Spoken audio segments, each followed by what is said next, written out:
Sa silong ng malamig at maalikabok na agos ng oras, nakatayo ang isang puting bahay na tila ba sumisilip sa madilim na gabi, nakahabaan ng Leonard Wood Road, Teachers Camp, Baguio City. Tila nakalimutan ng marami, ngunit hindi kailanman tinalikuran ng mga alaala ng nakaraan.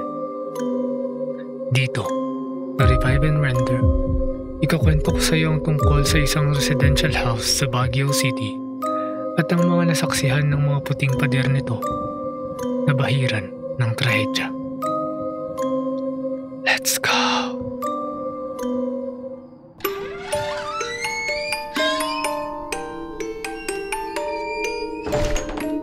Itinayo noong 1920 hanggang 1930 bilang bakasyonan ng kilalang pamilyang Laperal na isa sa pinakamatandang clan sa Baguio City at pinamunuan ni Don Roberto Laperal.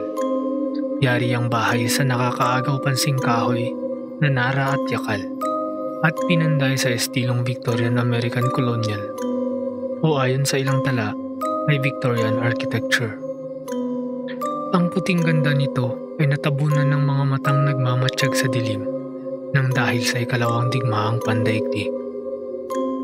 Inangkin ito ng mga sundalong Hapon, ginawang garrison at pinaniniwalaang naging lugar ng interogasyon, karahasan, pagpapahirap at pagpatay sa loob at labas mismo ng mga silid nito sa amang pamilyang Laperal.